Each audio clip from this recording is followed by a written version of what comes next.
दिसंबर की उस रात मंडप की रोशनी इतनी तेज थी कि आंखें चुंधिया रही थीं। फिर भी मेरे अंदर सब कुछ अंधेरे में डूबा हुआ था। पूना के बानेर इलाके के उस बड़े लॉन में जहां 500 मेहमान बैठे थे, हवा में गेंदे के फूलों और गरम जलेबी की मिलीजुली महक तैर रही थी। पंडाल के बाहर पड़ी ठंड हड्डियों तक उतर रही थी, लेकिन मेरे माथे पर पसीने की बूंदें थीं मेरी ला।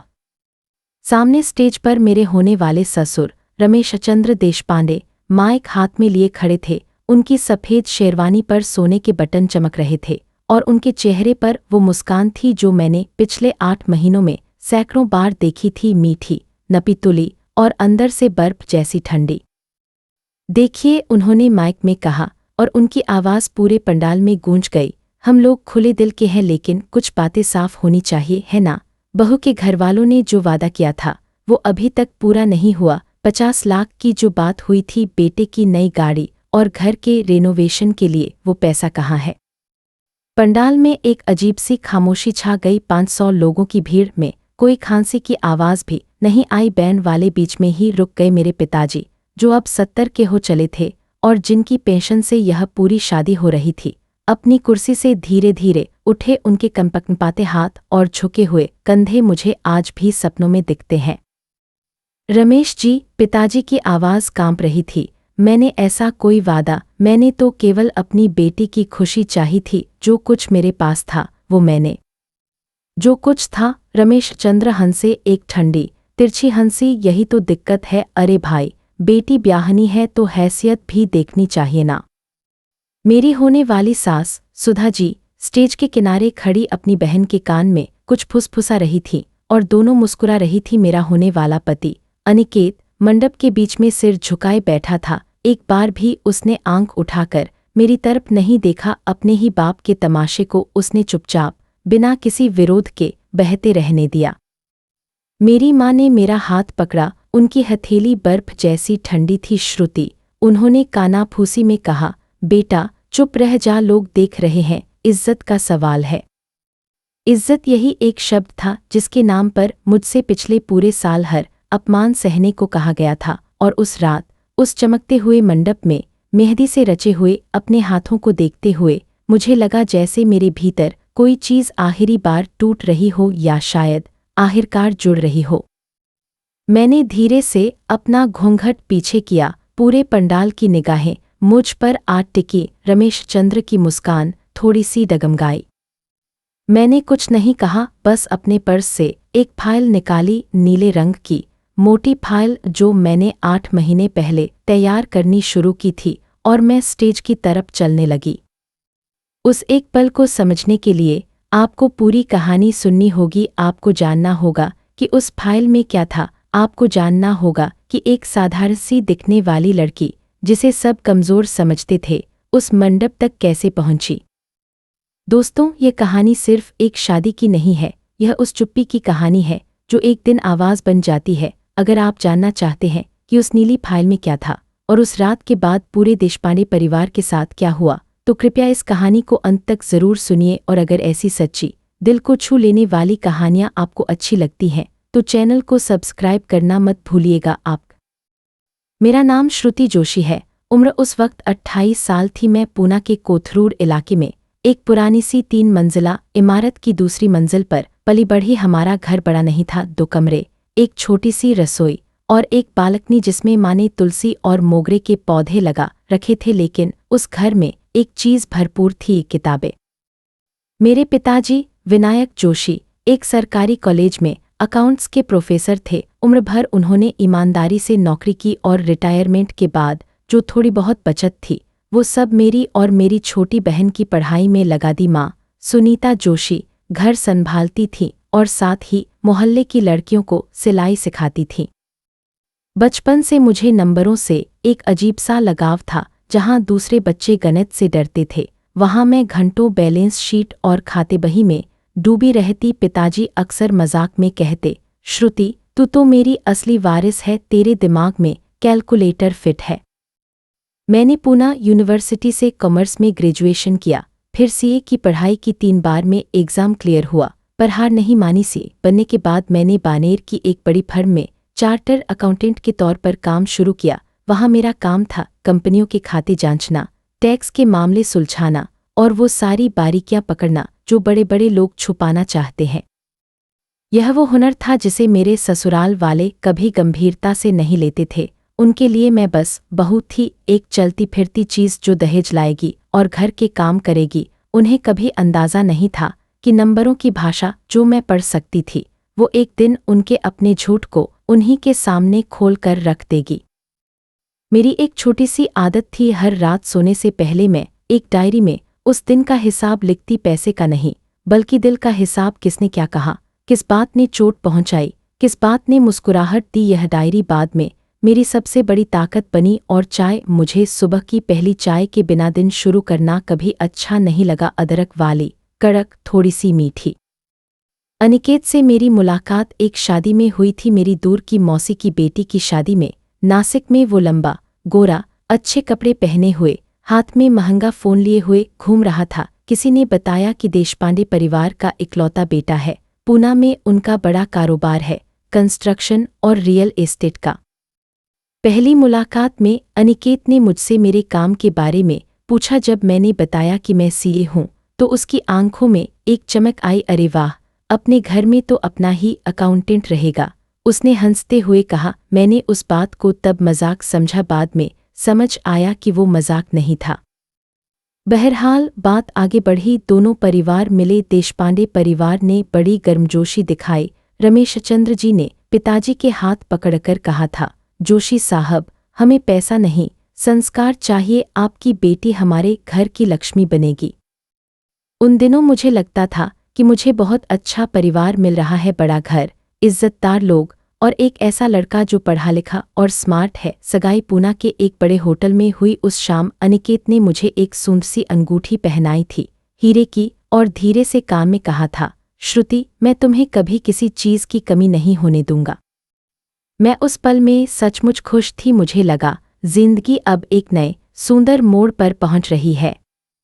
सगाई के बाद के वो कुछ महीने सचमुच अच्छे थे, या कम से कम ऐसे लगते थे। अनिकेत मुझे शाम को घुमाने ले जाता। हम कोरेगांव पार्क के एक कैफे में बैठकर घंटों बातें करते। वो अपने सपनों के बारे में बताता, कैसे वो अपने पापा के बिजनेस को और बड़ा करेगा, कैसे हम दोनों मिलकर एक बड़ा घर बनाएंगे। मैं उसकी बातें सुनती और अपने भविष्य के ख्वाब बुनती। एक शाम जब हम मुलामुठा नदी के किनारे टहल रहे थे, ठंडी हवा चल रही थी और आसमान में गुलाबी रंग फैला हुआ था, अनिकेत ने कहा, श्रुति, मेरी माँ थोड़ी सख्त है, पर तुम एडजस्ट कर लोगी ना, तुम समझदार हो। हाँ बिल्कुल, मैंने मुस्कुराते हुए कहा था। परिवार तो परिवार होता है, थोड़ा बहुत तो हर घर में होता है। मुझे नहीं पता था कि वो थोड़ा बहुत कितना बड़ा होने वाला था। घर पर माँ मेरी शादी की तैयारी में जुट गईं। उन्होंने अपने पुराने गहने निकाले, मेरे लिए साड़ियाँ खरीदी और हर छोटी बड़ी चीज को प्यार से संभाला। पिताजी ने चुपचाप अपनी एक एफडी तुड़वा ली, यह कहते हुए कि बेटी की शादी में कोई कसर नहीं रहनी चाहिए। मैं उन दोनों को देखती और सोचती कि मैं कितनी भाग्यशाली हूँ, एक अच्छा परिवार, प्यार करने वाले माता पिता और एक नई जिंदगी की शुरुआत। उन दिनों मैंने अपनी डायरी में लिखा था, आज बहुत खुश हूँ, लगता है जिंदगी अब सही राह पर है। काश मुझे पता होता कि खुशी की वो चादर कितनी पतली थी और उसके नीचे क्या छुपा था। पहली दरार सगाई के करीब 3 महीने बाद पड़ी। अक्टूबर का महीना था, दशहरे की तैयारियां चल रही थीं। देशपांडे परिवार ने हमें अपने घर बुलाया था, बानेर की एक पॉश सोसाइटी में, 4थी मंजिल का बड़ा फ्लैट। घर में इतालवी मार्बल का फर्श था, दीवारों पर महंगी पेंटिंग्स और शोकेस में सजी हुई क्रिस्टल की चीजें। चाय नाश्ते के बीच सुधा जी, मेरी होने वाली सास, ने अचानक कहा, श्रुति बेटा, एक बात पूछूं, तुम्हारे पापा शादी में क्या दे रहे हैं? मैं थोड़ा चौंकी, आंटी वो मतलब? अरे मेरा मतलब है, आजकल तो लोग बेटी की शादी में गाड़ी, फ्लैट, ऐसा सब देते हैं। हमारे समाज में तो हैसियत के हिसाब से लेन देन होता है ना। मैंने अनिकेत की तरफ देखा, वो अपने फोन में व्यस्त था, जैसे उसने कुछ सुना ही ना हो। आंटी, मेरे पापा एक रिटायर्ड प्रोफेसर हैं, मैंने धीरे से कहा। वो अपनी हैसियत के हिसाब से जो भी होगा प्यार से देंगे, और वैसे भी अंकल जी ने तो कहा था कि आपको पैसा नहीं चाहिए। सुधा जी की मुस्कान थोड़ी फीकी पड़ी। हाँ हाँ, वो तो है, मैं तो बस ऐसे ही पूछ रही थी, बुरा मत मानना। उस दिन घर लौटते वक्त मेरे मन में एक अजीब सी बेचैनी थी। मैंने अनिकेत से पूछा, आज आंटी दहेज की बात क्यों कर रही थी? तुम्हारे पापा ने तो कहा था। अनिकेत ने बात टाल दी। अरे माँ ऐसे ही बोलती रहती हैं, तुम दिल पे मत लो, शादी हो जाने दो, सब ठीक हो जाएगा। शादी हो जाने दो, यह वाक्य मैंने आने वाले महीनों में बार बार सुना। हर बार जब कोई गड़बड़ बात होती, अनिकेत यही कहता, जैसे शादी कोई जादू की छड़ी हो जो सारी परेशानियां गायब कर देगी। मैंने अपने आप को समझाया, हर परिवार में थोड़ी बहुत ऐसी बातें होती हैं सुधा जी, थोड़ी पुराने ख्यालों की हैं, बस इतनी सी बात है। अनिकेत तो अच्छा है ना, और यही सबसे बड़ी गलती थी। मैं हर लाल झंडे को नज़रअंदाज करती चली गई, यह सोचकर कि प्यार सब ठीक कर देगा। घर आकर मैंने माँ को यह बात बताई। माँ थोड़ी चिंतित हुईं, पर बोली, बेटा अच्छे घर में शादी हो रही है, थोड़ा बहुत तो सहना पड़ता है, और वैसे भी लड़की की शादी में कुछ न कुछ तो देना ही पड़ता है। उस रात मैंने अपनी डायरी में लिखा, आज पहली बार लगा कि शायद कुछ ठीक नहीं है, पर हो सकता है मैं ज्यादा सोच रही हूँ। मैंने उस दरार को अपने ही हाथों से भर दिया, यह न जानते हुए कि दीवार अंदर से खोखली होती जा रही थी। एक चीज़ जो मैंने उस दिन के बाद करनी शुरू की, वो थी हर बातचीत को याद रखना, हर छोटी बात को अपनी डायरी में दर्ज करना। शायद मेरे अंदर के अकाउंटेंट ने पहले ही सूंघ लिया था कि आगे हिसाब रखना पड़ेगा। पहला बड़ा अन्याय सगाई के 5 महीने बाद हुआ। देशपांडे परिवार ने ऐलान किया कि शादी से पहले एक प्री वेडिंग फंक्शन होगा, एक बड़ी पार्टी जिसमें दोनों परिवार और उनके सारे रिश्तेदार शामिल होंगे। पार्टी पूना के एक 5 स्टार होटल में रखी गई। पार्टी से एक हफ्ते पहले रमेशचंद्र जी ने पिताजी को फ़ोन किया। मैं उस वक्त घर पर थी और स्पीकर पर बात सुन रही थी। जोशी साहब, रमेशचंद्र जी की आवाज़ बड़ी मीठी थी, यह जो पार्टी है ना, इसका खर्चा हम दोनों परिवार आधा आधा बांट लेते हैं, कुल मिलाकर 12 लाख का बजट है, तो आपका हिस्सा 6 लाख हुआ। पिताजी एक पल के लिए चुप रहे। 6 लाख उनके लिए बहुत बड़ी रकम थी। रमेश जी, यह पार्टी तो मतलब, मुझे लगा यह आपकी तरफ से है। अरे नहीं नहीं, रमेशचंद्र जी हंसे, यह तो दोनों परिवारों की खुशी है, ना मिलकर करेंगे तो अच्छा लगेगा, और वैसे भी आपकी बेटी की ही तो शादी है। पिताजी ने हाँ कर दी। मैंने उन्हें फ़ोन रखते हुए देखा, उनका चेहरा उतर गया था। उस शाम उन्होंने अपनी दूसरी एफडी के बारे में सोचना शुरू किया। मैंने पिताजी से कहा, पापा आपको हाँ नहीं करना चाहिए था, यह उनकी पार्टी है। पिताजी ने मेरे सिर पर हाथ रखा, बेटा तेरी शादी अच्छे से हो जाए, बस यही चाहता हूँ, पैसे की चिंता मत कर, भगवान ने दिया है। पर सच यह था कि भगवान ने ज्यादा नहीं दिया था। पिताजी की पेंशन और थोड़ी सी बचत, यही सब था, और देशपांडे परिवार उसे धीरे धीरे निचोड़ रहा था। पार्टी वाले दिन होटल के भव्य हॉल में जब सब मेहमान इकट्ठा हुए तो सुधा जी ने मुझसे कहा, श्रुति तुम्हारे पापा ने जो साड़ी भेजी है मेरे लिए, वो थोड़ी सस्ती लग रही है ना, रिश्तेदारों के सामने अच्छा नहीं लगता, अगली बार ध्यान रखना। मैं शर्म से पानी पानी हो गई। वो साड़ी माँ ने बड़े प्यार से अपनी पसंद से खरीदी थी, पूरे 15,000 की थी, पर देशपांडे परिवार के लिए वो सस्ती थी। मैंने कुछ नहीं कहा, बस मुस्कुरा दी। यही मेरी सबसे बड़ी कमजोरी थी। उन दिनों मैं हर अपमान पर मुस्कुरा देती थी, क्योंकि मुझे सिखाया गया था कि लड़की को सहना आना चाहिए। उस रात पार्टी में करीब 8 लाख खर्च हुए। बजट 12 लाख का बताया गया था, पर बिल आया 8 का। पिताजी ने अपने हिस्से के 6 लाख दे दिए थे, यानी देशपांडे परिवार ने अपनी जेब से बमुश्किल 2 लाख लगाए, और मेरे पिताजी के 6 लाख में से भी उन्होंने फ़ायदा उठाया। यह बात मुझे बाद में समझ आई जब मैंने होटल का असली बिल देखा, और तभी से मेरे अंदर के अकाउंटेंट ने काम करना शुरू कर दिया। मैंने चुपचाप वो बिल की एक कॉपी अपने पास रख ली। मुझे नहीं पता था तब कि यह किस काम आएगी, पर कुछ था जो कह रहा था, रख ले, श्रुति रख ले। मैं चुप रही, पर उस चुप्पी के नीचे कुछ जमा हो रहा था, जैसे बूंद बूंद पानी किसी बर्तन में इकट्ठा हो रहा हो। दूसरा बड़ा अन्याय शादी की तारीख पक्की होने के बाद हुआ। शादी दिसंबर में तय हुई। नवंबर के महीने में देशपांडे परिवार ने एक नई मांग रखी। इस बार मांग सीधे मेरे सामने रखी गई।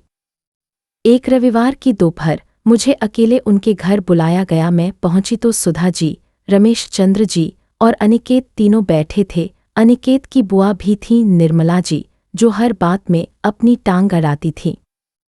रमेश चंद्र जी ने बात शुरू की। श्रुति बेटा, एक जरूरी बात करनी थी। देखो, शादी के बाद तुम इस घर की बहू बनोगी और हमारे घर की एक इज्जत है, एक स्टेटस है, तो हम चाहते हैं कि तुम्हारे पापा शादी में अनिकेत को एक अच्छी गाड़ी गिफ्ट करे। ये जो पुरानी गाड़ी है ना अनिकेत के पास, वो अब सोसाइटी में अच्छी नहीं लगती। मैं सन्न रह गई। अंकल जी, गाड़ी पापा तो पहले ही इतना खर्च कर चुके हैं। निर्मला बुआ बीच में बोल पड़ी, अरे बेटा, ये तो बहुत छोटी बात है। हमारे यहाँ तो बेटी की शादी में लोग बंगला तक देते हैं, एक गाड़ी क्या बड़ी बात है।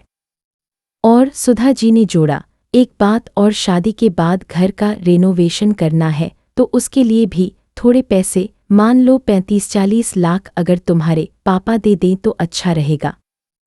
मेरे कानों में जैसे सीटियां बजने लगीं। 40 लाख, गाड़ी, यह लोग मेरे पिताजी को क्या समझ रहे थे, कोई बैंक? मैंने अनिकेत की तरफ देखा, इस उम्मीद में कि वो कुछ कहेगा, कि वो अपने माता पिता को रोकेगा, पर वो चुपचाप बैठा रहा। बस एक बार बोला, श्रुति, माँ पापा जो कह रहे हैं वो हमारी भलाई के लिए ही है। उस पल मुझे पहली बार अनिकेत का असली चेहरा दिखा। वो कोई मासूम बेबस लड़का नहीं था जो अपने माता पिता के दबाव में था, वो उनका ही हिस्सा था, उसी थैली के चट्टे बट्टे। मैं घर लौटी, रास्ते भर आंसू रोके रखे, पर जैसे ही अपने कमरे में पहुंची और दरवाज़ा बंद किया, मैं फूट फूट कर रो पड़ी, तकिए में मुंह छुपाकर, ताकि माँ पापा न सुने। मैं रोती रही और फिर अचानक रोना बंद हो गया। मैं उठी, आईने के सामने खड़ी हुई, अपने सूजे हुए चेहरे को देखा और उस पल मैंने एक फैसला किया। बस श्रुति, मैंने अपने आप से कहा, अब और नहीं, अब तू नहीं रोएगी, अब तू लड़ेगी, पर चिल्लाकर नहीं, रो रो कर नहीं, अपने तरीके से, अपने हुनर से। उस रात मैंने अपनी डायरी में एक लंबी लिस्ट बनाई देशपांडे परिवार के बारे में। मुझे जो जो पता था, उनका बिजनेस, उनकी संपत्ति, उनके कारोबार के तौर तरीके में एक सी थी। मैं जानती थी कि कैसे किसी की माली हालत का पता लगाया जाता है, कैसे कंपनी के रिकॉर्ड निकाले जाते हैं, कैसे झूठ की परतें खोली जाती हैं। और उसी रात से मैंने चुपचाप, बड़ी सावधानी से देशपांडे परिवार की असलियत का हिसाब लगाना शुरू कर दिया। तीसरा अन्याय सबके सामने हुआ, और यही वो पल था जब मेरे अंदर का बचा खुचा भरोसा भी दम तोड़ गया। शादी से करीब 3 हफ्ते पहले देशपांडे परिवार ने अपने घर पर एक बड़ी पूजा रखी। शादी की तैयारियों के लिए दोनों परिवारों के सारे रिश्तेदार आए थे, करीब 60-70 लोग। पूजा के बाद जब सब खाना खा रहे थे, रमेश चंद्र जी ने अचानक सबके सामने कहा, अरे भाई, एक जरूरी बात बतानी थी सबको। सब चुप हो गए। हमारी होने वाली बहू श्रुति, उन्होंने मेरी तरफ इशारा किया, बड़ी पढ़ी लिखी है, पर आजकल की पढ़ी लिखी लड़कियों में ना थोड़ा घमंड आ जाता है, तो मैं यही सबके सामने कह देना चाहता हूँ, इस घर में बहू को हमारे तौर तरीके से रहना होगा, नौकरी वोकरी की ज्यादा जरूरत नहीं है। हमारे घर में इतना है कि बहू को कमाने की जरूरत नहीं। पूरे कमरे में सन्नाटा छा गया, सारी निगाहें मुझ पर टिक गईं। और एक बात रमेश चंद्र जी ने आगे कहा, जोशी साहब से भी कहना चाहता हूँ, जो हमने गाड़ी और रेनोवेशन की बात की थी, वो शादी से पहले पूरी होनी चाहिए, नहीं तो बात बिगड़ भी सकती है। पिताजी वहीं बैठे थे, उनका चेहरा शर्म से लाल हो गया। सबके सामने, अपने रिश्तेदारों के सामने उन्हें ऐसे बेइज्जत किया जा रहा था। निर्मला बुआ ने चुटकी ली, हाँ जोशी साहब, आजकल तो शादी में लेन देन साफ रखना चाहिए, बाद में झगड़ा न हो। मेरी बहन जो मेरे बगल में बैठी थी ने मेरा हाथ जोर से पकड़ लिया। मैंने महसूस किया कि उसका हाथ कांप रहा था। मेरी होने वाली सास ने अपनी बहन से कहा, पर इतनी जोर से कि सब सुन सके, अरे इनके घर में तो ढंग का फर्नीचर भी नहीं है। जब हम पहली बार गए थे ना, तो चाय भी पुराने कप में दी थी। कमरे में कुछ लोग धीरे से हंसे। मैंने अपनी माँ की तरफ देखा। वो सिर झुकाए बैठी थी, आंखों में आंसू। जिस औरत ने पूरी जिंदगी अपने घर को साफ सुथरा और प्यार से सजाकर रखा, उसे इन लोगों ने पुराने कप के नाम पर सबके सामने नीचा दिखा दिया। उस पल मेरे अंदर कुछ पूरी तरह टूट गया। पर अजीब बात यह थी कि आंसू नहीं आए। इस बार गुस्सा भी नहीं आया, बस एक ठंडी गहरी शांति छा गई, जैसे तूफान से पहले की खामोशी। मैं उठी, मेज पर रखी पानी की बोतल से गिलास भरा और शांति से पानी पिया। फिर मैंने कहा, अंकल जी, आपने जो कहा मैंने सुन लिया। नौकरी की बात हो या गाड़ी की, ये सब समझ गई। मेरी आवाज़ में इतनी शांति थी कि रमेश चंद्र जी थोड़ा असहज हो गए। उन्हें शायद उम्मीद थी कि मैं रोऊंगी या गिड़गिड़ाऊंगी, पर मैं बस मुस्कुराई। उस दिन घर लौटते वक्त कार की खिड़की से बाहर पूना की जगमगाती रोशनियों को देखते हुए मैंने मन ही मन कहा, आपने आज मेरे माँ बाप को सबके सामने बेइज्जत किया रमेश जी। यह मैं कभी नहीं भूलूंगी और आप भी नहीं भूल पाएंगे कि इसका जवाब कैसे मिला। उस रात मैंने डायरी में सिर्फ एक लाइन लिखी, अब वक्त आ गया है। अगले 3 हफ्ते मेरी जिंदगी के सबसे व्यस्त और सबसे शांत हफ्ते थे। बाहर से मैं वही सीधी सादी चुपचाप शादी की तैयारी करती बहू थी। अंदर से मैं एक जासूस, एक वकील और एक अकाउंटेंट, तीनों एक साथ बन गई थी। सबसे पहले मैंने देशपांडे परिवार के बिजनेस की असलियत खंगालनी शुरू की। रमेश चंद्र जी की कंस्ट्रक्शन कंपनी थी, देशपांडे बिल्डर्स एंड डेवलपर्स। मैंने कंपनी के रिकॉर्ड निकलवाए। एक सीए होने के नाते मुझे पता था कि किसी भी रजिस्टर्ड कंपनी की जानकारी कैसे हासिल की जाती है। जो मुझे पता चला उसने मेरे होश उड़ा दिए। जो परिवार बाहर से इतना अमीर, इतना रौबदार दिखता था, वो अंदर से खोखला था। कंपनी पर बैंक का करीब 3 करोड़ 75 लाख का लोन था। 2 प्रोजेक्ट बीच में अटके पड़े थे, जिनके फ्लैट खरीदारों ने पैसे दे दिए थे पर कब्जा नहीं मिला था। कई खरीदार कोर्ट में केस कर चुके थे। और सबसे बड़ी बात, जो बानेर वाला फ्लैट जिसमें वो रहते थे और जिसका इतना घमंड दिखाते थे, वो भी बैंक के पास गिरवी था। उस पर 1 करोड़ 80 लाख का लोन चल रहा था, जिसकी EMI वो पिछले कई महीनों से देर से भर रहे थे। मुझे समझ आ गया, देशपांडे परिवार को दहेज इसलिए नहीं चाहिए था कि वो अमीर थे और अमीर बनना चाहते थे। उन्हें दहेज इसलिए चाहिए था क्योंकि वो डूब रहे थे। मेरे पिताजी के पैसों से वो अपनी डूबती नाव को बचाना चाहते थे। मेरी शादी उनके लिए एक बेलआउट पैकेज थी। यह जानकारी मेरे हाथ में एक बहुत बड़ा हथियार थी। पर मैंने वहीं नहीं रुकी। मैंने एक अच्छे वकील से संपर्क किया, मेरी कॉलेज की दोस्त की बहन, एडवोकेट मीरा फडणवीस, जो फैमिली लॉ और दहेज के मामलों में माहिर थी। मैंने उन्हें सब कुछ बताया।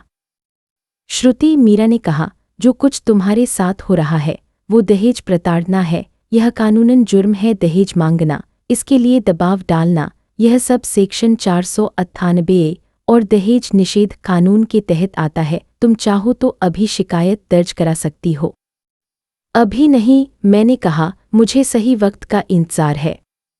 मीरा मुस्कुराई, तुम्हारे पास सबूत होने चाहिए। सबूत तो हैं, मैंने कहा। और सच में सबूत थे। पिछले कई महीनों से हर बार जब देशपांडे परिवार ने पैसे की मांग की थी, हर फोन कॉल, हर मैसेज मैंने सब संभाल कर रखा था। जब रमेश चंद्र जी ने फ़ोन पर 6 लाख की मांग की थी, वो कॉल मैंने रिकॉर्ड कर ली थी। जब सुधा जी ने व्हाट्सएप पर लिखा था कि गाड़ी और रेनोवेशन के पैसे शादी से पहले चाहिए, वो मैसेज मैंने सेव कर रखे थे। पूजा वालिद, मेरे पास एक पूरी फाइल तैयार थी, नीले रंग की फाइल। उसमें था फ़ोन कॉल की रिकॉर्डिंग की ट्रांसक्रिप्ट, व्हाट्सएप के स्क्रीनशॉट, पूजा वाले दिन का वीडियो, होटल पार्टी का असली बिल और सबसे ऊपर देशपांडे बिल्डर्स की माली हालत की पूरी रिपोर्ट, जिससे साफ था कि वो दिवालिया होने की कगार पर थे। मैंने अपनी नौकरी को लेकर भी एक फैसला किया। इन 3 हफ्तों में मैंने चुपचाप मुंबई की एक बड़ी फर्म में अप्लाई किया, जहां मुझे पहले से जानने वाले लोग थे। इंटरव्यू हुआ और मुझे नौकरी मिल गई, पहले से बेहतर पैकेज पर। 18 लाख सालाना का मैंने ऑफर लेटर अपने पास रख लिया। मुझे पता था कि मुझे किसी की इजाज़त की ज़रूरत नहीं थी, न नौकरी करने की, न अपनी ज़िंदगी। मैंने अपनी बचत का भी हिसाब लगाया। पिछले 4 साल की नौकरी में मैंने चुपचाप 12 लाख रुपये जमा किए थे एक अलग खाते में, जिसके बारे में किसी को नहीं पता था। यह मेरी अपनी सुरक्षा थी, मेरी अपनी ज़मीन।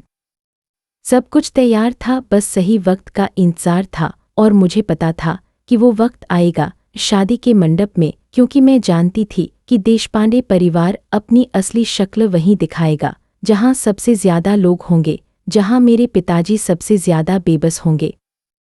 इस पूरे तूफान में एक इंसान मेरे साथ खड़ा रहा, मेरी छोटी बहन राधिका। राधिका मुझसे 4 साल छोटी थी, बीटेक करके एक आईटी कंपनी में काम करती थी। बचपन से वो थोड़ी शांत, थोड़ी शर्मीली थी, पर उन दिनों उसने जो हिम्मत दिखाई, उसने मुझे हैरान कर दिया।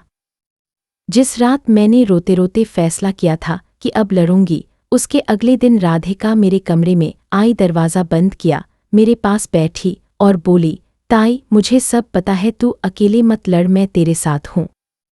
मैंने उसे सब बता दिया, देशपांडे परिवार की असलियत, मेरी योजना, सब कुछ। राधिका ने ध्यान से सुना और फिर बोली, ठीक है, तो अब हम दोनों मिलकर करेंगे यह सब। तुझे सबूत चाहिए ना, मैं जुटाऊंगी। और सच में राधिका ने कमाल कर दिया। पूजा वाले दिन का वो वीडियो उसी ने रिकॉर्ड किया था, इतनी सफाई से कि किसी को शक तक नहीं हुआ। जब भी मुझे देशपांडे परिवार के घर जाना होता, राधिका किसी न किसी बहाने साथ चलती और हर बात पर नज़र रखती। एक रात जब मैं देशपांडे बिल्डर्स के रिकॉर्ड देख देख कर थक गई थी, राधिका मेरे लिए चाय बनाकर लाई, अदरक वाली, जैसी मुझे पसंद थी। उसने कहा, ताई एक बात कहूँ, तू दुनिया की सबसे मजबूत औरत है। ये लोग सोचते हैं कि तू कमज़ोर है, तू रोएगी, तू झुकेगी, इन्हें नहीं पता कि इन्होंने किससे पंगा लिया है। मैं हंस पड़ी, महीनों बाद पहली बार दिल से हंसी। पर ताई, राधिका ने गंभीर होकर कहा, एक वादा कर, जो भी करना सोच समझकर करना, गुस्से में नहीं। हमें इन लोगों को हराना है, इनके स्तर पर नहीं गिरना। मैंने राधिका का हाथ पकड़ा, वादा, मैं चिल्लाऊंगी नहीं, मैं रोऊंगी नहीं, मैं बस सच सबके सामने रख दूंगी, और सच से बड़ा कोई हथियार नहीं होता। उस रात 2 बहनें एक कमरे में अदरक वाली चाय के साथ हमने मिलकर वो योजना बनाई जो एक पूरे परिवार का घमंड चूर करने वाली थी। राधिका के बिना मैं यह कभी नहीं कर पाती। वो मेरी ताकत थी, मेरी वो एक भरोसेमंद इंसान जिसने मुझे अकेला महसूस नहीं होने दिया। और फिर वो रात आई, दिसंबर की 14 तारीख, शादी का दिन। बानेर के उस बड़े लॉन में जहां 500 मेहमान बैठे थे, हर तरफ रोशनी ही रोशनी थी। गेंदे और गुलाब की महक, शहनाई की आवाज़ और सर्दी की वो कंपकंपाती रात। मैं दुल्हन के रूप में तैयार बैठी थी, लाल सुनहरा लहंगा, माँ के दिए गहने, मेहंदी से रचे हाथ। बाहर से मैं एक साधारण दुल्हन थी, पर मेरे पर्स में वो नीली फाइल थी और मेरे फ़ोन में वकील मीरा का नंबर, जो सिर्फ एक कॉल दूर थी। बारात आ चुकी थी। अनिकेत घोड़ी पर सवार होकर बैन बाजे के साथ मंडप तक पहुंचा। सब कुछ ठीक ठाक चल रहा था, जयमाला की रस्म होने ही वाली थी। तभी ऐन जयमाला से पहले रमेशचंद्र जी स्टेज पर चढ़े और उन्होंने माइक अपने हाथ में ले लिया। मुझे पहले से पता था कि यह होगा। मैंने राधिका की तरफ देखा, उसने आंखों से इशारा किया, तैयार रहे। रमेशचंद्र जी ने वही किया जो मुझे उम्मीद थी। उन्होंने सबके सामने, 500 मेहमानों के सामने, मेरे पिताजी से 50 लाख की मांग रखी, गाड़ी और रेनोवेशन के नाम पर। बहू के घरवालों ने जो वादा किया था वो अभी तक पूरा नहीं हुआ। उनकी आवाज़ पूरे पंडाल में गूंजी, 50 लाख की बात हुई थी, वो पैसा कहाँ है? पिताजी कांपते हुए उठे, रमेश जी, मैंने ऐसा कोई वादा नहीं किया था। जो कुछ था वो कम है, जोशी साहब। रमेशचंद्र जी ने ठंडी हंसी हंसते हुए कहा, बेटी ब्याहनी है तो हैसियत भी देखनी चाहिए। सुधा जी स्टेज के किनारे खड़ी मुस्कुरा रही थी। अनिकेत सिर झुकाए बैठा था। निर्मला बुआ मेहमानों को देख देख कर मून बनाए बैठी थी। जैसे कह रही हूँ, देखो कैसे गरीब घर की लड़की से पाला पड़ा है। पंडाल में खुसुर-पुसुर शुरू हो गई। लोग एक दूसरे को देख रहे थे। कुछ मेहमानों के चेहरों पर हैरानी थी, कुछ पर मज़ा। मेरी माँ ने मेरा हाथ पकड़कर धीरे से कहा, श्रुति चुप रह जा बेटा, इज्जत का सवाल है।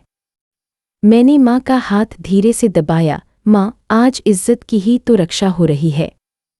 मैंने अपना घूंघट पीछे किया, मेहंदी वाले हाथ से पर्स खोला और नीली फाइल निकाली और मैं उठ खड़ी हुई। पूरे पंडाल की निगाहें मुझ पर आ टिकी। रमेशचंद्र जी की मुस्कान थोड़ी डगमगाई। मैं धीरे धीरे स्टेज की तरफ चली। मेरे लहंगे की सरसराहट और मेरे पायल की हल्की आवाज़, बस यही सुनाई दे रहा था। मैं स्टेज पर पहुंची, रमेशचंद्र जी के सामने खड़ी हुई और शांति से हाथ बढ़ाकर उनसे माइक ले लिया। अंकल जी, मैंने कहा, और मेरी आवाज़ बिल्कुल शांत थी, न ऊंची न कांपती हुई। आपने पैसे की बात की, बहुत अच्छा किया। चलिए आज सबके सामने पूरा हिसाब कर ही लेते हैं। रमेशचंद्र जी हड़बड़ाए। श्रुति, यह क्या तरीका है? माइक दो मुझे। 1 मिनट अंकल जी, मैंने बड़ी शांति से कहा। आपने 500 लोगों के सामने बात रखी तो जवाब भी सबके सामने ही मिलना चाहिए, है ना? पंडाल में एकदम सन्नाटा छा गया। शहनाई बंद हो गई, बैंड वाले चुप। 500 लोग सांस रोके मेरी तरफ देख रहे थे। मैंने फाइल खोली। अंकल जी, मैंने माइक में शांति से कहना शुरू किया, आपने आज 50 लाख मांगे और पिछले कई महीनों से आपका परिवार मेरे पिताजी से लगातार पैसे मांग रहा है। तो चलिए पहले यह देखते हैं कि क्या क्या मांगा गया। मैंने फाइल से पहला कागज़ निकाला। 5 महीने पहले फ़ोन पर आपने मेरे पिताजी से प्री वेडिंग पार्टी के नाम पर 6 लाख रुपये लिए, कहा कि खर्च 12 लाख का है, आधा आधा बांट लेंगे। पर होटल का असली बिल 8 लाख का था। यह रहा असली बिल। मैंने बिल की कॉपी ऊपर उठाई। रमेशचंद्र जी का चेहरा पीला पड़ने लगा। फिर मैंने आगे कहा, आपने गाड़ी और घर के रेनोवेशन के नाम पर 40 लाख मांगे और आज यहाँ सबके सामने 50 लाख। यह सब आपने कहा और मेरे पास इसका सबूत है। मैंने अपना फ़ोन निकाला और एक रिकॉर्डिंग चला दी। पूरे पंडाल में रमेशचंद्र जी की अपनी आवाज़ गूंज उठी। 50 लाख की जो बात हुई थी, नहीं तो बात बिगड़ भी सकती है। मेहमानों में हलचल मच गई। सुधा जी की मुस्कान गायब हो चुकी थी। अनिकेत ने पहली बार सिर उठाकर देखा। अब मैंने फाइल का अगला कागज़ निकाला। एक और बात, आप बार बार कहते हैं कि आपकी बहुत हैसियत है, बहुत स्टेटस है, तो चलिए आपकी असली हैसियत भी सबको बता देती हूँ। मैं एक चार्टर अकाउंटेंट हूँ अंकल जी, नंबर पढ़ना मेरा काम है। मैंने कागज़ ऊपर उठाया। देशपांडे बिल्डर्स एंड डेवलपर्स, आपकी कंपनी इस पर आज की तारीख में 3 करोड़ 75 लाख का बैंक लोन बिकाया है। आपके 2 प्रोजेक्ट अटके पड़े हैं जिनके खरीदारों ने आप पर कोर्ट में केस कर रखे हैं, और ये बानेर वाला फ्लैट जिसका आपको इतना घमंड है, ये भी बैंक के पास गिरवी है। इस पर 1 करोड़ 80 लाख का लोन है जिसकी EMI आप पे। अब पूरे पंडाल में जैसे बिजली गिर गई हो। मेहमान एक दूसरे को देख रहे थे। रमेशचंद्र जी के माथे पर पसीना छलक आया। श्रुति, ये सब झूठ है, वो हकलाए। तुम बदनाम कर रही हो। झूठ, मैंने शांति से कहा। अंकल जी, यह कंपनी के आधिकारिक रिकॉर्ड हैं, कोई भी जांच कर सकता है। मैं झूठ नहीं बोलती, मैं हिसाब रखती हूँ। मैंने माइक में सबकी तरफ देखते हुए कहा, आप सबको लगता है ना कि मेरे पिताजी ने गरीब होकर बड़े घर में रिश्ता किया। सच यह है कि यह परिवार दिवालिया होने की कगार पर है और मुझसे शादी इसलिए करवाई जा रही थी ताकि मेरे पिताजी के पैसों से इनकी डूबती नाव बच जाए। मैं दुल्हन नहीं, मैं इनका बेलआउट पैकेज थी। निर्मला बुआ, जो अब तक सबसे ज्यादा ताने मार रही थी, चुपचाप अपनी कुर्सी में सिकुड़ गईं।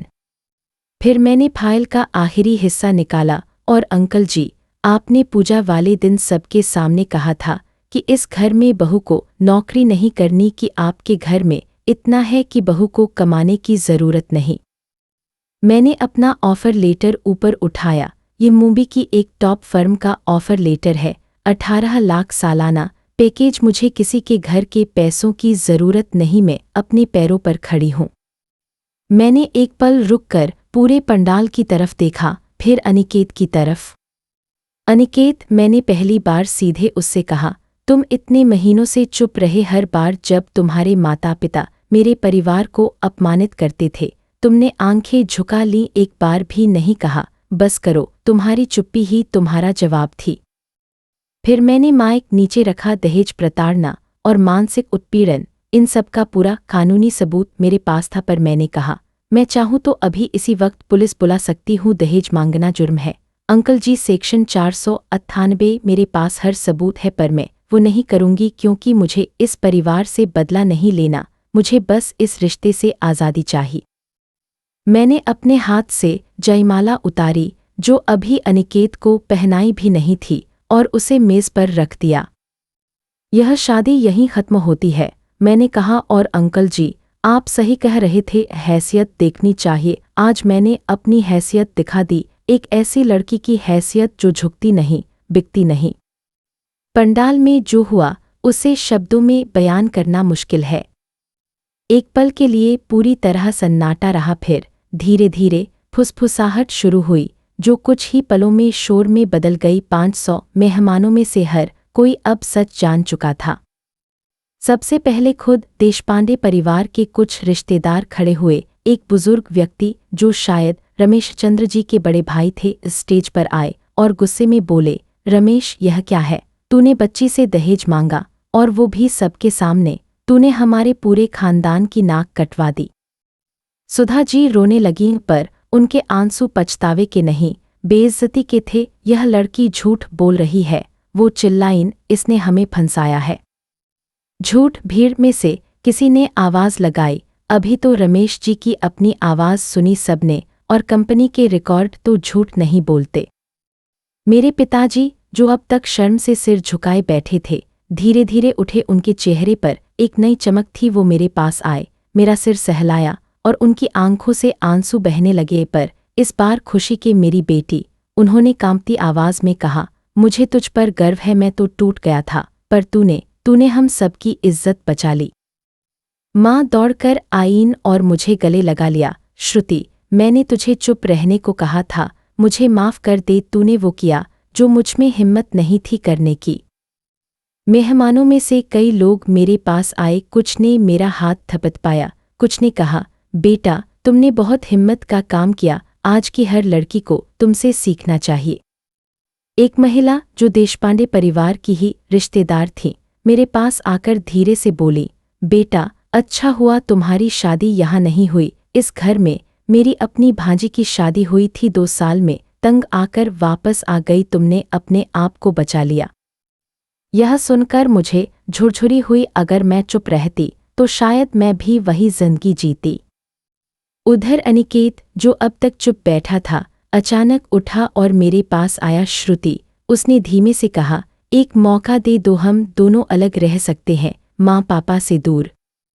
मैंने उसकी तरफ देखा, पहली बार बिना किसी गुस्से के, बिना किसी दर्द के, बस एक शांत नज़र से। अनिकेत, जिस दिन मुझे ज़रूरत थी कि तुम मेरे साथ खड़े हो, उस दिन तुमने आंखें झुका ली, और आज जब सब कुछ खुल गया, तुम मौका मांग रहे हो। नहीं अनिकेत, कुछ रिश्ते टूटने के लिए ही बनते हैं, ताकि इंसान असली जिंदगी जी सके। मैं मुड़ी, राधिका का हाथ पकड़ा, माँ पिताजी को साथ लिया, और उस पंडाल से बाहर निकल आई। पीछे शोर मचता रहा। देशपांडे परिवार के रिश्तेदार आपस में झगड़ रहे थे। सुधा जी रो रही थी, रमेश चंद्र जी सफाई देने की नाकाम कोशिश कर रहे थे। बाहर दिसंबर की ठंडी रात में जब मैंने खुली हवा में सांस ली, तो लगा जैसे महीनों बाद पहली बार मैं सचमुच सांस ले पा रही हूँ। राधिका ने मेरे कंधे पर हाथ रखा और मुस्कुराई, ताई, तूने कर दिखाया। मैंने आसमान की तरफ देखा, तारे चमक रहे थे, और मेरे अंदर एक अजीब सी शांति थी। उस रात के बाद जो हुआ वो और भी दिलचस्प था। अगले कुछ हफ्तों में पूरे पूना में यह बात फैल गई, जिस देशपांडे परिवार का इतना रौब था, उसकी असलियत अब सबके सामने थी। बिजनेस को गहरा धक्का लगा। जिन खरीदारों ने अटके प्रोजेक्ट में पैसे लगाए थे, उन्होंने और जोर से दबाव बनाना शुरू किया। बैंक ने भी लोन को लेकर सख्ती दिखाई। करीब 4 महीने बाद मुझे पता चला कि देशपांडे परिवार को अपना वो बानेर वाला फ्लैट बेचना पड़ा जिसका इतना घमंड था। 1,80,00,000 का लोन चुकाने के लिए वो एक छोटे किराए के मकान में शिफ्ट हो गए। रमेशचंद्र जी की कंपनी पर दिवालिया घोषित करने की कार्यवाही शुरू हो गई। मुझे इस बात पर कोई खुशी नहीं हुई, सच कहूँ तो एक अजीब सी उदासी थी। ये लोग अगर घमंड और लालच की जगह ईमानदारी और प्यार चुनते तो शायद इनकी जिंदगी कुछ और होती, पर हर इंसान अपने कर्मों की फसल खुद काटता है। मेरी वकील दोस्त मीरा ने कहा था कि मैं दहेज प्रताड़ना का केस कर सकती हूँ, पर मैंने नहीं किया। मेरे पास इतने सबूत थे कि मैं आसानी से केस जीत जाती, पर मैंने सोचा मुझे बदला नहीं चाहिए, मुझे आगे बढ़ना है। जो लोग अपने कर्मों से डूब रहे हैं उन्हें और धक्का देने की जरूरत नहीं। पर एक काम मैंने जरूर किया। जो 6 लाख रुपये देशपांडे परिवार ने प्रीवेडिंग पार्टी के नाम पर मेरे पिताजी से हड़पे थे, वो मैंने वकील के जरिए एक कानूनी नोटिस भिजवाकर वापस दिलवाए। पिताजी की मेहनत की कमाई थी। वो रमेशचंद्र जी ने बिना कोर्ट गए चुपचाप वो पैसे लौटा दिए, शायद इसलिए कि उन्हें डर था कि मैं और भी सबूत सबके सामने ला सकती हूँ। इधर मेरी अपनी जिंदगी नई करवट ले रही थी। मैंने मुंबई की उस फर्म में ज्वाइन किया। शुरुआत में थोड़ा मुश्किल हुआ, नया शहर, नई जगह, पर मेरे काम ने बहुत जल्दी सबका ध्यान खींचा। 6 महीने के अंदर मुझे एक बड़ा प्रोजेक्ट संभालने का जिम्मा मिला। मैंने अपनी पुरानी 12 लाख की बचत और अब बढ़ती हुई तनख्वाह से अपने लिए कुछ प्लान करना शुरू किया। मुंबई में तो घर खरीदना मुश्किल था, पर मैंने पूना में ही कोथरूड के पास एक छोटा सा 1 BHK फ्लैट बुक कर दिया। 45 लाख का थोड़ा डाउन पेमेंट अपनी बचत से, बाकी होम लोन की EMI से। यह मेरा अपना घर था, पूरी तरह मेरे नाम पर, किसी दहेज का नहीं। माँ पिताजी की आंखों में अब वो पुरानी उदासी नहीं थी। पिताजी ने एक दिन कहा, श्रुति, मैं हमेशा सोचता था कि बेटी को सहारा देना पड़ता है। तूने साबित कर दिया कि बेटी खुद एक सहारा है। राधिका की भी उस साल एक अच्छे लड़के से बात चली, एक ऐसा परिवार जिसने पहले ही दिन साफ कह दिया कि उन्हें दहेज नहीं, बस अच्छी बहू चाहिए। मुझे राहत मिली कि मेरी बहन को वो परिवार मिल रहा था जिसकी वो हकदार थी। आज जब मैं यह कहानी सुना रही हूँ तो मेरी जिंदगी बिल्कुल बदल चुकी है। मैं अब अपने उसी छोटे से फ्लैट में रहती हूँ, कोथरूड में। दूसरी मंजिल पर, बड़ा नहीं है पर पूरी तरह मेरा अपना है। एक बेडरूम, एक छोटा सा हॉल और एक बालकनी जिसमें मैंने माँ की तरह तुलसी और मोगरे के पौधे लगा रखे हैं। हर सुबह मैं जल्दी उठती हूँ, सबसे पहले अपने लिए चाय बनाती हूँ, अदरक वाली, कड़क, थोड़ी सी मीठी, और उस चाय का कप लेकर अपनी बालकनी में जाकर बैठ जाती हूँ। नीचे सड़क पर सुबह की चहल पहल शुरू हो चुकी होती है। सब्जी वाले की आवाज़, बच्चों के स्कूल जाने की हलचल, दूर मंदिर की घंटियां, ठंडी सुबह की हवा में तुलसी और गीली मिट्टी की महक घुली रहती है। मैं वहीं बैठकर चाय की धीमी धीमी चुस्कियां लेते हुए कभी कभी उस मंडप वाली रात को याद करती हूँ और सोचती हूँ कितना अच्छा हुआ कि उस रात मैं चुप नहीं रही। मैं अब मुंबई की फर्म में एक सीनियर पद पर हूँ। मेरा काम मुझे खुशी देता है। मैं अपनी कमाई की मालिक हूँ, अपनी जिंदगी की मालिक हूँ। कोई मुझसे यह नहीं पूछता कि मैं नौकरी करूं या ना करूं, यह पहनूं या वो, कैसे जीऊं। माँ पिताजी अब मेरे साथ ही आते जाते रहते हैं। पिछले महीने वो एक हफ्ते मेरे पास रुके थे। पिताजी शाम को मेरे साथ बालकनी में बैठकर चाय पीते हैं और कहते हैं, बेटा, यह घर छोटा है पर इसमें एक चीज़ बहुत बड़ी है, सुकून। राधिका की शादी अच्छे से हो गई। उसका ससुराल उसे बेटी की तरह रखता है। वो अक्सर फ़ोन पर कहती है, ताई, तूने उस दिन जो किया उससे मेरी जिंदगी भी बदल गई। अब हमारे घर में कोई बेटी दहेज के डर से नहीं जीती। कभी कभी मुझे अनिकेत या देशपांडे परिवार की खबर मिल जाती है किसी के जरिए, पर अब उन बातों से मुझे न गुस्सा आता है न दुख। वो एक बंद अध्याय है। मुझे किसी से बदला नहीं लेना था, मुझे सिर्फ अपनी इज्जत, अपने माँ बाप की इज्जत और अपनी आज़ादी चाहिए थी, और वो मुझे मिल गई। यह कोई बहुत बड़ी शानदार जीत नहीं है, न कोई बड़ा घर, न कोई करोड़ों की दौलत। यह एक शांत कमाई हुई आज़ादी है, एक ऐसी सुबह की चाय जिसे पीते वक्त किसी का डर नहीं, किसी का ताना नहीं, किसी की मोहताजी नहीं। आज शाम जब सूरज ढल रहा था और आसमान नारंगी हो रहा था, मैं अपनी बालकनी में बैठी थी। हाथ में गरम चाय का कप लिए हल्की ठंडी हवा चल रही थी, मोगरे की खुशबू फैली हुई थी और मैंने एक लंबी गहरी सांस ली, उस औरत की सांस जो आज़ाद है। तो दोस्तों, यह थी मेरी कहानी। मैं आपसे एक सवाल पूछना चाहती हूँ, क्या आपने कभी अपनी जिंदगी में ऐसा कोई पल जिया है जब आपको लगा कि अब चुप रहना गलत है, जब आपको अपने लिए या अपने किसी अपने के लिए खड़ा होना पड़ा? उस पल आपने क्या किया? मुझे कमेंट में ज़रूर बताइए और यह भी बताइए कि आप किस शहर से यह कहानी सुन रहे हैं। मुझे जानकर बहुत अच्छा लगेगा कि मेरी यह कहानी कहाँ कहाँ तक पहुँची। और अगर आपके जान पहचान में कोई ऐसी बेटी, बहन, दोस्त या रिश्तेदार है जो आज ऐसी ही किसी परिस्थिति से गुजर रही है, जो दहेज के दबाव में या किसी अन्याय के आगे चुपचाप सहन कर रही है, तो कृपया यह कहानी उसके साथ ज़रूर शेयर कीजिए। हो सकता है यह कहानी उसे वो हिम्मत दे दे जिसकी उसे ज़रूरत है। याद रखिए, चुप रहना कोई इज्जत नहीं है। असली इज्जत तब है जब आप सही के लिए पूरी शांति और मजबूती के साथ खड़े हो जाए। आपकी आवाज़ आपकी सबसे बड़ी ताकत है, उसे कभी किसी को दबाने मत दीजिए। अपना ख्याल रखिए और हमेशा याद रखिए, आप जितना सोचते हैं उससे कहीं ज़्यादा मजबूत हैं।